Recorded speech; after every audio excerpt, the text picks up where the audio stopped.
I built my entire life on a lie I swore no one would ever uncover. It gave me everything I wanted, but it also destroyed parts of me I can't get back. Was it worth it? Welcome to Reddit Toxic Family Telltales channel. New episode every day. The most popular boy in our entire school, you know, the kind of guy everyone secretly, or not so secretly, had a crush on, slid a vinyl record across the cafeteria table like it was some priceless treasure. Not just any vinyl either. A signed Taylor Swift vinyl. And then he looked me dead in the eye and asked, "Can you teach me Japanese?" I almost choked on my apple juice. No, seriously, I had to cough into my sleeve so I wouldn't look like a total idiot. This was Parker, captain of the soccer team. The boy whose smile could derail a teacher mid-lecture. The guy every girl wanted to date. And somehow, he was talking to me. Me, the quiet girl who spent lunch buried in books like the cafeteria didn't even exist. "Why do you need Japanese?" I asked because obviously I was confused. Parker rubbed the back of his neck and muttered, "I told Akira I lived in Tokyo for a year. Dumb first day lie. Now she keeps speaking Japanese to me and I just nod like an idiot." Of course, he was talking about Akira Suzuki, the exchange student who basically became our school's new obsession overnight. She had those perfect Disney princess eyes, that kind of smile that made half the guys melt into puddles. Parker leaned in like it was some high-stakes business deal. "She invited me to her cousin's birthday in 3 weeks. If I don't figure this out, I'm screwed." Then he nudged the record closer. "This is signed. From the Aries tour. It's yours if you help me." I swear, for a second, his brown eyes actually looked desperate. "She's different," he said quickly. "She's not like other girls. She cares about real things. I can't mess this up." I picked up the vinyl, holding it to the light like some detective. Pen pressure? Perfect. Letter spacing? Flawless. Oh my god, it was real.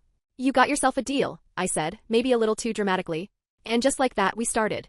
Parker showed up to our first lesson with 2 coffees and a stack of color-coded notebooks like he was preparing for finals. Honestly? Adorable. "All right, basics first," I said. "Konnichiwa. Genki desu ka?" But Parker shook his head. No. Teach me how to flirt. Like actually hold a conversation. I don't want to sound like some clueless tourist. I want to talk about things she cares about." And for a second I thought, wow. That's kind of sweet. I'd expected cheesy pickup lines, not poetry. "Okay," I sighed. "Let's start with pronunciation. Say her name." "Akira." He repeated, "Akira." "Too harsh," I corrected. "Soften the R. Like this, Akira." He tried again. Still wrong. I groaned. "Here. Feel it." I grabbed his hand, yes, my heart nearly exploded, and placed it on my throat. "It's gentle. Like this. Akira." His fingers spread against my skin and he whispered it again, "Akira." And suddenly the room felt too small. Too quiet. Too much. "Better," I managed, stepping back fast. "Just practice that." Something in my chest fluttered, and I hated how much I noticed it. By Wednesday, he grinned at me after nailing a tricky phrase. "You're a really patient teacher," he said. "And you're actually a good student," I teased. "Really?" He lit up. Not the practice smile he flashed in the hallways. A real one. And I realized. I'd never seen Parker look like that before. 2 weeks in, we weren't just practicing greetings anymore. We sat in his car after practice, going over haikus he'd found. He'd repeat lines about cherry blossoms while the sunset turned his eyes into molten honey. One day he showed me a phrase. "What does this mean?" "When I think of you, I forget both time and place." I swallowed hard. "It means, love makes you lose track of everything else." He blinked. "That's beautiful." And I couldn't look at him after that. By week 3, he was texting me Japanese puns at midnight. Bringing me mochi because I'd once mentioned loving it. Staying after our lessons just to talk. "You know what's weird?" he said one night, lying on the floor with his notes. "I started this for Akira. But now, I actually love the language." He sat up suddenly. "How do you say I lose track of time with you?" He repeated it slowly, looking right at me. The air turned heavy. Too heavy. That's good. "Akira will like that," I said, pretending not to hear what he really meant. Our final lesson came too fast. By then, Parker was fluent enough to hold entire conversations. He could quote poetry, even make jokes. 3 weeks. 3. "Let's do one final practice," he said. A full confession. My stomach twisted. But I nodded. He took my hands. His were warm, familiar from all those hours of lessons. "When I'm with you," he began, his voice low and steady, "everything has meaning. You're like a song that's always been in my heart." I stopped breathing. Every fiber of me wanted those words to be mine. "Perfect," I whispered. "You're going to sweep her off her feet." His expression shifted, like maybe he wanted to say something else. But he just asked, "You think Akira will feel it too?" And I forced a smile. How could she not? Friday came. The cafeteria was buzzing. The whole school watched Parker walk straight up to Akira's locker. I stood by the water fountain, nauseous. "Good morning, Akira. How are you?" he said, in perfect Japanese. She blinked in surprise. Then he launched into every phrase I had drilled into him. Joke after joke. Poem after poem. And my heart shattered with every word. She laughed. She touched his arm. She leaned in when he quoted that line about love erasing time and place. "You speak beautifully," she said. "Would you like to have dinner with me?" "Yes," Parker grinned, glowing as she kissed his cheek. The crowd erupted in cheers. I left before he could see me cry. But later, Akira found me in the library. "You're the one who taught Parker Japanese, right?" she asked. I nodded. "I thought so," she smiled. "Because every time I mentioned a Tokyo restaurant, he'd ask what you'd think of it. When I talked about a poetry reading, he said you'd love it. Everything circled back to you." I stared at her. "Oh, and you know I'm gay, right?" she added casually. My brain short-circuited. "What?" She pointed to the rainbow carabiner on her belt loop. "Universal signal. Plus, I never shut up about my girlfriend Yuki back in Tokyo." "Oh my god," I muttered. She laughed. "Parker's in the music room. You should probably go." And that's when I ran, sneakers squeaking against the linoleum, heart pounding like it might actually rip through my chest. I reached the music room, gasping, only to hear soft guitar chords drifting through the door. Inside, Parker sat on one of those awful plastic chairs, strumming something that sounded heartbreakingly sad. When he looked up and saw me, his whole face lit up. "You came," he said, dropping the guitar like it didn't matter. I know everything," I blurted, still out of breath. He stood, hesitated, his hands twitching like he wanted to reach for me but didn't dare. "I kept trying to tell you," he whispered. "But every time you'd say how perfect Akira and I would be. And I didn't know how to explain, it was never her. It was always you." The second I stepped into that party, I felt like I had a giant neon sign above my head flashing, "Does not belong here." But Parker? He never left my side. Not once. His hand was either resting at the small of my back or laced tightly with mine, like he was daring anyone to question why I was there. "This is my girlfriend," he told people. Over and over. And every single time the word girlfriend left his mouth, it sent fireworks straight through my chest. At one point he leaned close so I could actually hear him over the bass rattling the windows. "Want something to drink?" "Just water," I said. And he didn't tease me, didn't roll his eyes. He just smiled and disappeared to get it. That small thing, the respect in it, mattered more than I expected. Of course, the second he was gone, this girl from the volleyball team walked up to me. She tilted her head like she was inspecting me. "You're brave," she said. I must have looked confused because she clarified, "Dating Parker.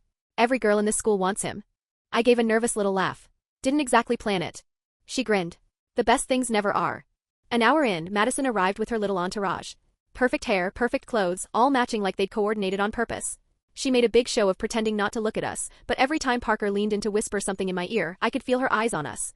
"And Parker?" "He'd been practicing." He leaned close, his breath warm against my ear, and whispered, "Kimi no igeo ga suki." I blinked. "I love your smile," he translated proudly. I nearly melted into the floor. "Your pronunciation's getting better," I said, trying to sound casual while my face was on fire. "I've been practicing with YouTube videos," he admitted sheepishly. "Don't tell Akira. She'll roast me." And right then, Madison accidentally bumped into me so hard my water nearly went flying, except Parker caught me. "Oops," she said flatly, not even trying to sound convincing. "Didn't see you there." Then she smirked. "Wow, Parker's mom already picking out China patterns after 1 week? That's faster than your Japanese lessons.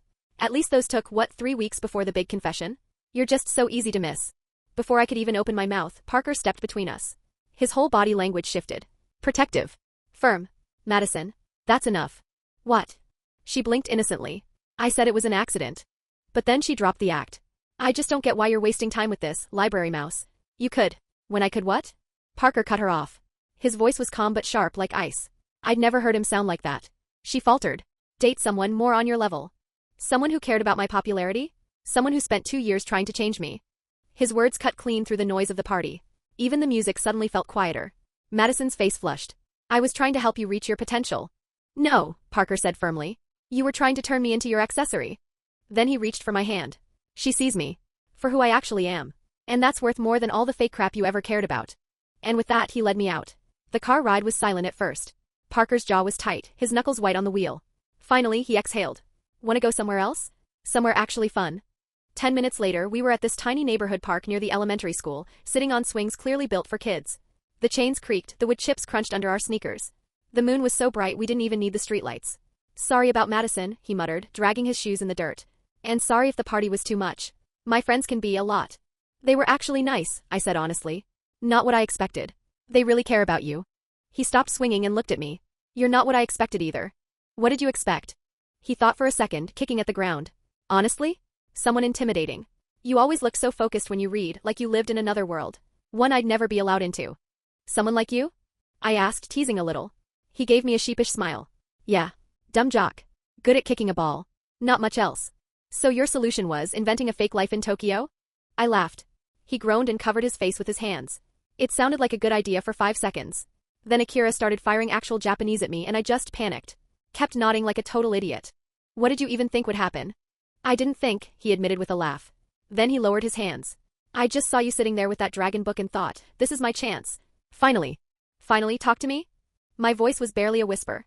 Even in the dim light, I saw his ears go red. Since October. You were reading and you laughed at something. I just wanted to know what made you laugh like that. I froze. October? That was 6 months ago. Yeah, well, he shrugged. You're intimidating. You use words like furthermore in casual conversation. You read for fun. You're smarter than half the teachers. I'm not that smart, I protested. You taught me a language in 3 weeks. You learned it in 3 weeks, I shot back.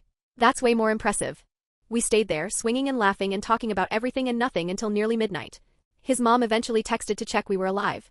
Monday morning, I opened my locker to find a note written entirely in hiragana. Parker's handwriting was atrocious. His characters looked like a toddler's doodles. But I could make out what it said, beautiful morning, beautiful girl. Cheesy. Sloppy. Absolutely perfect. I folded it carefully and tucked it in my wallet. That afternoon in English, our teacher paired us up for a poetry project. Groans all around, except from Parker, who actually looked interested. John Donne's compass metaphor, he said, pointing at the line in our assigned poem. Like, even if one part moves away, they're still connected at the center. Our teacher froze mid-stride. That's exactly right, Parker. Excellent analysis. The whole class turned to stare. Parker looked stunned. See? I whispered as we walked out. Not just a dumb jock. I actually liked it, he admitted, still dazed. The way Dawn makes love sound mathematical, but also beyond logic. It reminded me of trying to explain how I feel about you. I stopped dead in the hallway. Did you just compare me to a metaphysical conceit? He panicked. Is that good? Or bad? It's perfect, I said. And I kissed him right there in the hallway, not caring who saw. After that, it was routine. Parker walked me to class every single day, even when it made him late. Lunch together, usually with Akira and Sam, who were disgustingly adorable now that they were official.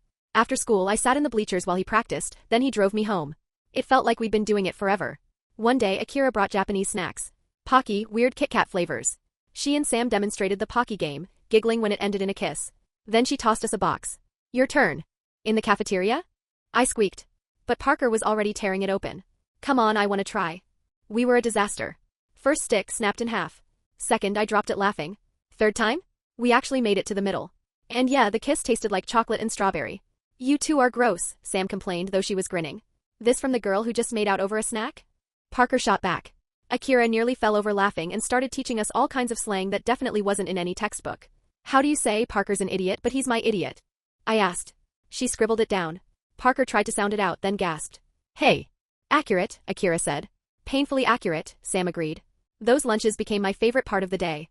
Just us being teenagers, forgetting all the social nonsense of high school. Friday night was dinner at Parker's house.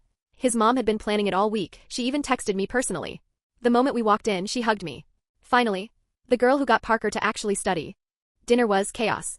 His dad literally pulled up a PowerPoint of Parker's baby photos on the TV. Tiny Parker in a Superman cape. 7-year-old Parker writing a marriage proposal in crayon to his second-grade teacher. Parker had his face in his hands the whole time, groaning. I was crying, trying not to laugh. You're exactly what I pictured when Parker talked about you, his mom told me. Smart, pretty, patient enough to deal with him. Parker whined, Mom, but his smile gave him away.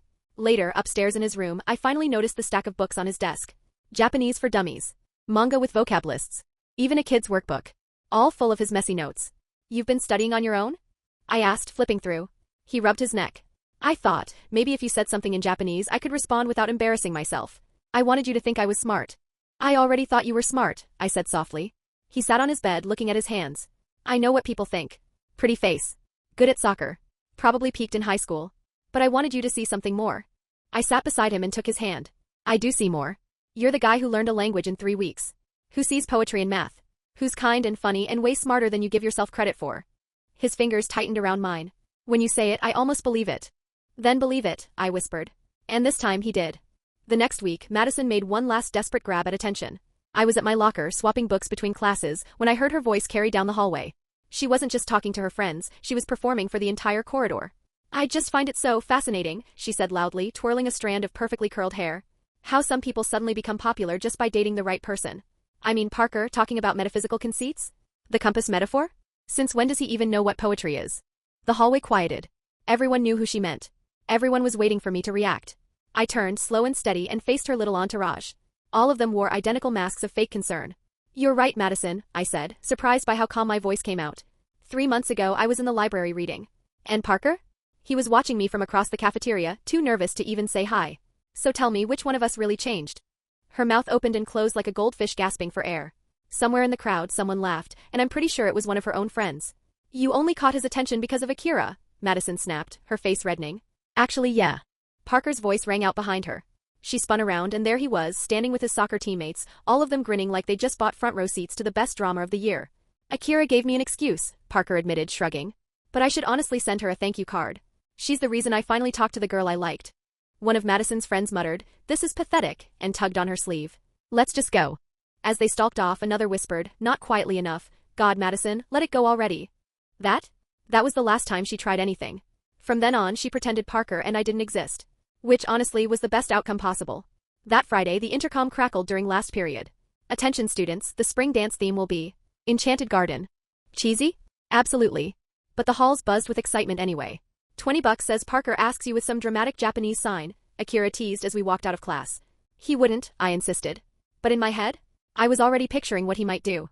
Turns out Akira knows Parker better than I do. Monday morning I walked into the cafeteria and nearly dropped my tray. Parker was standing on a table. A literal table. Holding up a giant poster board sign. On it in big letters was dance? And underneath, carefully written hiragana, Isho ni odorimasen ka? Won't you dance with me? The entire cafeteria froze. Even the lunch lady leaned out from behind the counter. "Get down before you fall," I called, grinning so wide my cheeks hurt. He hopped down, marched straight over and held the sign between us. "So, is that a yes? How long did it take you to get these characters right?" I asked, brushing my finger over the neat strokes. 3 hours. I ruined like 10 pages before this one looked decent. I laughed. Yes. Obviously yes. The room erupted, cheers, groans, the whole betting pool exploding in real time. Parker picked me up and spun me around, and for once I didn't care about the stares. That weekend, dress shopping turned into an unexpected group mission. Akira texted me, "Sam and I are going dress shopping. You're coming." Not a request. So I went. Sam was buried under a mountain of dresses, while Akira judged each one like she was on a fashion reality show. "Too pink," she said about one. "Too many ruffles," about another. Sam rolled her eyes. "You realize I'm the one wearing it, right?" "Yes," Akira said, dead serious. "And I'm the one who has to look at you all night. So I get input." 4 hours later, Sam had a stunning emerald dress, Akira picked a sleek black one that screamed elegant danger, and I found a deep blue dress that actually made me feel beautiful. "Parker's going to die when he sees you in that," Sam said. "And I mean that in the best way possible." Later, at the food court with a giant pretzel, Sam surprised me. "You know, I never really got Parker before. He was just the soccer guy. Popular. Boring. But with you? He's actually kind of a dork, huh?" "The biggest dork," I agreed. "He made flashcards for Japanese vegetables." "Vegetables? Who needs to know eggplant in Japanese?" "Nasu," Akira supplied. "See? Now he's corrupted all of us," I said, laughing. And then my phone buzzed. A photo from Parker, wearing a bow tie that matched my dress perfectly. Sam gasped. "How does he even know what color your dress is?" "I may have sent him a picture," I admitted. Sam groaned. "You two are disgusting." Then, turning to Akira, "We're going back. You're getting a tie that matches mine." "I don't wear ties," Akira protested. "You do now." The week of the dance, Parker leaned across the lunch table. "My mom wants to know if your parents want to come over for pre-dance photos." "My mom will probably cry," I warned. "She cried at a paper towel commercial last week." Parker grinned. "Mine already stocked up on tissues. They'll get along great." And oh, did they. The night of the dance, Parker arrived in a perfectly tailored suit, bow tie matching my dress. Our parents turned into paparazzi, clicking thousands of photos before we even got to the door. By the time we escaped, Parker groaned, "I thought that would never end." "Your boutonniere's crooked," I teased, fixing it. "But your hair's still perfect." "How?" "Industrial strength hairspray. Sorry, ozone layer." The dance itself? Exactly as tacky as promised. The gym looked like a craft store had exploded into fake vines, tissue paper flowers, and twinkling lights. Akira sniffed when we found her and Sam at the punch bowl. "This is so tacky. I love it." Sam straightened her tie proudly. "We're winning best dressed couple." "There's no such award," I pointed out. "There should be." Parker dragged me onto the dance floor the second music started. "It's a fast song," I laughed as he wrapped his arms around me. "We're slow dancing to everything," he said seriously. "I don't do fast dance." "You're an athlete. Different kind of coordination." So we swayed. To pop, to hip-hop, even to the one random country track. We didn't care. The world shrank to just us. At one point, Parker bent down and whispered in Japanese, "Kimi to odoru no ga suki." "I love dancing with you." "Your pronunciation's getting really good," I whispered back. "Been practicing with YouTube. Don't tell Akira." Secret's safe. Toward the end, they announced silly superlatives. And the award for couple most likely to confuse everyone goes to our names. We cracked up, accepted a cheap plastic trophy shaped like question marks, and declared it our most prized possession. Afterwards, we hit a 24-hour drive-through in our formal clothes, eating fries in his car. My heels were off, my legs tucked under me, grease-stained fries never tasted so perfect. 3 months ago, Parker said softly, stealing one of mine, "I couldn't even talk to you. I practiced conversations in my head. They were awful. Like what? I asked, amused. Hey, you like books? Me too. I can read. I almost snorted fry salt out of my nose. That's worse than Tokyo. At least Tokyo worked. You already had my attention, I admitted quietly. I just thought you didn't know I existed. How could I not? He looked at me like I hung the moon. You're the girl who laughs at dragon books, who says furthermore in casual conversation, who color codes her notes. You're impossible to miss. And in that greasy parking lot, fries and laughter and midnight music around us, I realized he was right. As summer crept closer, we made plans, volleyball at the beach, Studio Ghibli marathons, more late-night snack runs. On the last day of school, Parker handed me his yearbook with a straight face. Write something I'll want to read in 10 years. So I wrote, thank you for the worst lie ever told in our cafeteria. Thank you for learning a language just to spend time with me. Thank you for seeing me when I thought I was invisible. And thank you for being brave enough to be terrible at Japanese. You changed everything. Your sensei and girlfriend. He read it immediately, breaking all yearbook rules, and went red to the tips of his ears. Then he filled an entire page in mine. English and Japanese, every line more heartfelt than the last. At the bottom he'd painstakingly written, "You are my light." Akira teach you that one? I teased. Nope, he said, proud. Looked it up myself. Took me an hour to get it right. That evening we ended up back at our park. The swings. Our spot. Parker pulled out a manga and we stumbled through it together, laughing over his clumsy translations. We should start a tutoring program, he said suddenly. Help other kids with languages. Only if you promise not to tell them you lived in Tokyo, I teased. Deal, he laughed. But I am telling them I learned a language just to be with the smartest, most beautiful girl in school. Totally worth it. The sun set golden across his face, and he whispered in Japanese words I didn't know. What's that mean? I asked. Kimi wa boku no teo, he repeated carefully. You are my son. And yeah, the pronunciation was still a little off. But the meaning? Perfect. Sitting there, I thought about how 3 months ago I thought Parker didn't even see me. How his ridiculous lie became the most honest thing in my life. Sometimes the best love stories start with the worst lies. Who knew? Thanks for watching. Today's train wreck is over, but tomorrow's ride is already on track. Subscribe so you don't miss it.